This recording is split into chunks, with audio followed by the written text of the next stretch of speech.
We wanted to give you some theories behind some of the modern threads in leadership. Not quite so modern, but this is Kurt Lewin's leadership styles.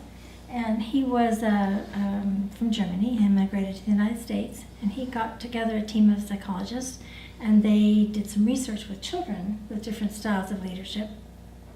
And from that, extrapolated the results they got. And his three basic styles he thought were authoritarian, which is that more autocratic, I'm in charge, I'm the boss, you have no say.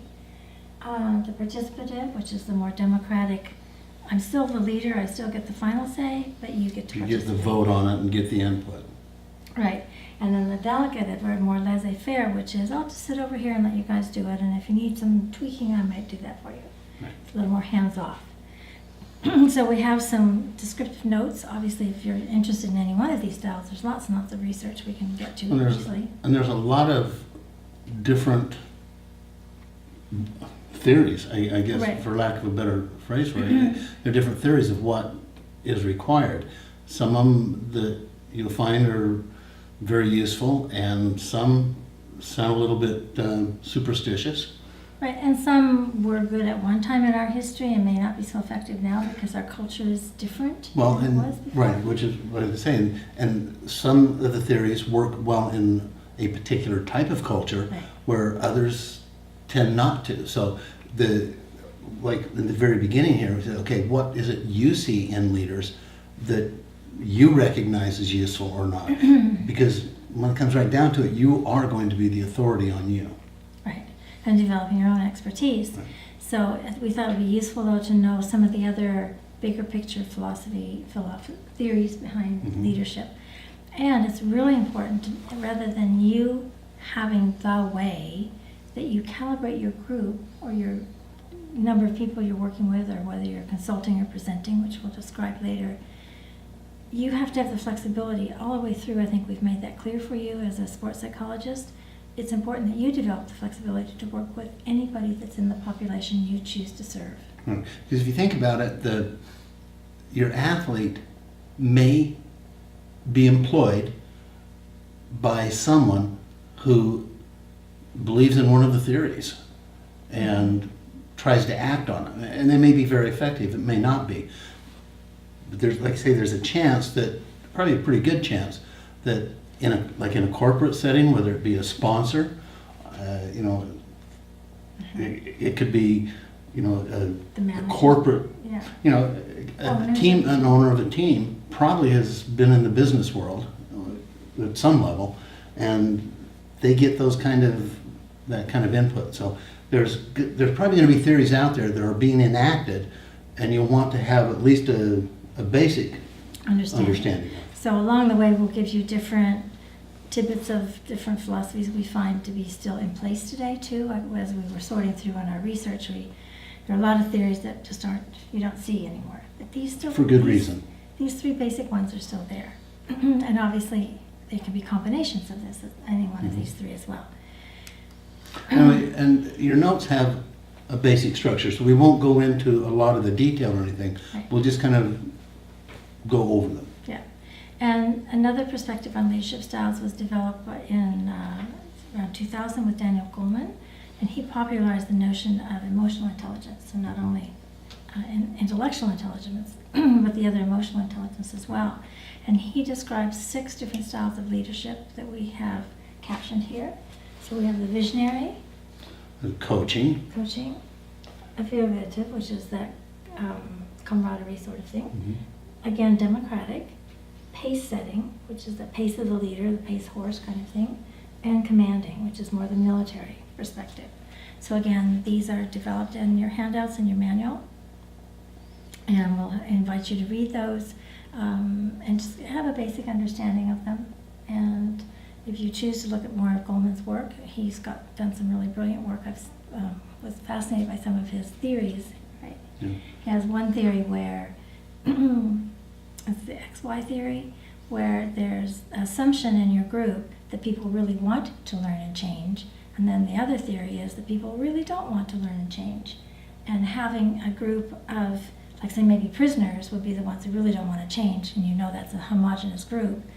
However, you're mostly going to be working with groups that have some of both. Was that him or was that McGregor? Sorry, you're right. That was McGregor. Yeah.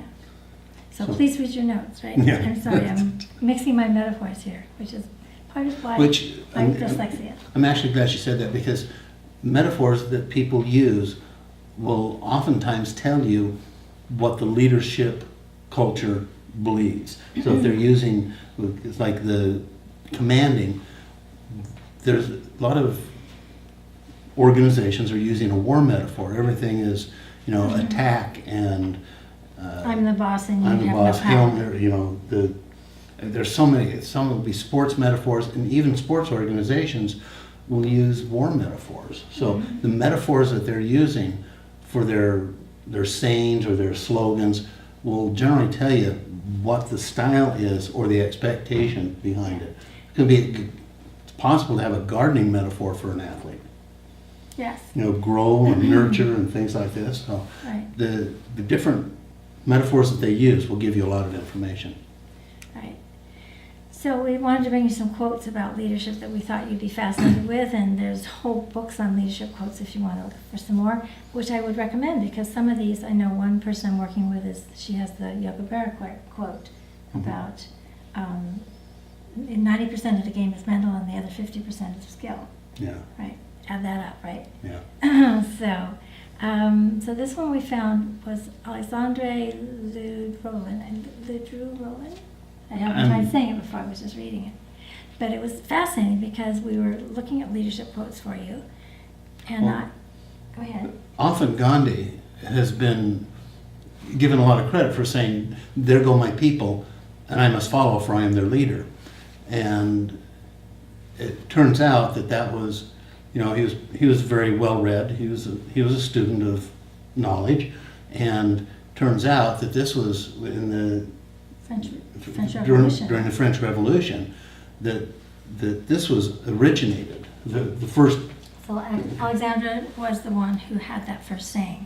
And his way of saying it was, there go my people. I must find out where they're going so I can lead them. Gandhi's way of saying it was, there goes my people, period. I must follow, for I am their leader. Right, and so it's interesting, but it's still, that's the leader's job, is to know where it's the group that is identified. Which is kind of what Gregory Basin was describing in the dolphin story. That the dolphin were already being dolphin, and the trainers were going along and capturing and building in classical conditioning for those things that the dolphin were doing already. The way the dolphin wanted. Exactly. Cool. So everybody was happy. It was a win-win. Nice So if you noticing. have a group like that, that's amazing. It can be a very collaborative style of leadership. Okay, so I like next- this one. The real leader has no need to lead. He is content to point the way.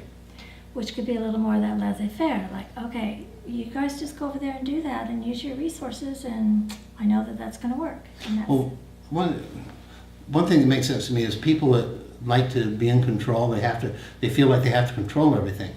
By needing to be in control, they cannot be in control. Right. Because, once again, they're not the flexible part of the system. So, Well, and I always talk to people about that flip of the coin, that paradigm shift that says, okay, rather than trying to control everything out there, which is impossible, as long as I'm in control of me, then I can go into any situation and pretty well take care of myself. Yeah. And leaders need to have that. Okay, so the next person. I like this one. It's go to the people, learn from them, live with them, start with what they know, build with what they have. The best of leaders, when the job is done, when the task is accomplished, the people will say, we have done it ourselves. Which is an exquisite leadership. If you can Right. let the group really take credit for what they've accomplished through your leadership, there's an ownership of that, and the next project is golden. Well, and it's leading can be seamless. In a sense, that's basically what coaching is doing. It's leading them, and it's when someone gets the aha and they feel it and they own it from the inside out. They may not even have a clue where it came from. You can sit back and say, "Yeah, good," because that's what you're being hired to do. Oftentimes, yes, for sure. Okay, so John Quincy Adams, if your actions inspire others to dream more, learn more, and do more and become more, you are a leader. Right. Once Which again, could it's be even in getting- a friendship. It's behavioral evidence of a nominalization Yes, right. leadership. Leadership is a normalization, right? Right. Mm-hmm. And I like this. I light my candle from their torches. So what does that one mean for you? Well, okay. Here's the mass. I mean, it's you and I did. You and I did it with our wedding. It's a candle ceremony where we each, Marilyn and I, when we got married, we had a unity candle, I guess it's called, and she had her candle and I had mine, and we lit the center candle together, and we kept the flames going From our individuals, because she still has her candle, I still have mine. We have a third entity, which is another candle. And for me, there are a lot of candles out there. Mhm. And my passion comes in noting, in honoring that passion, that need. Good, I like So that. that's how I see it. Good, okay.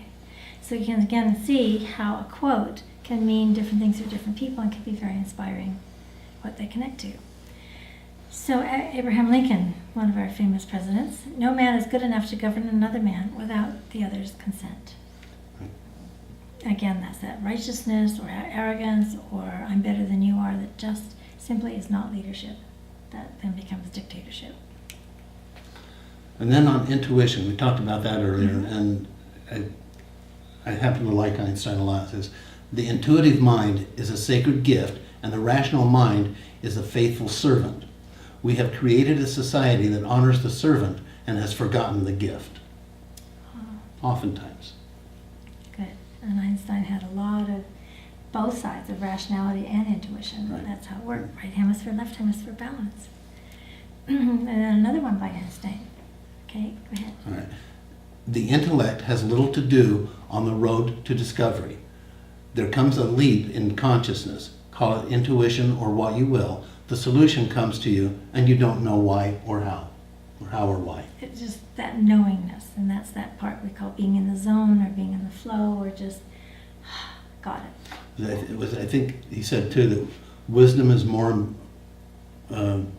creativity is more important than, Imagination is more important. imagination is more important than knowledge. He never said that knowledge wasn't important. He just said imagination is more important. So once again, it's balance. Right. So I hope you've enjoyed the session. Please read your notes and we'll give you the exercises and we'll look forward to seeing you next time. Thank you. Thanks.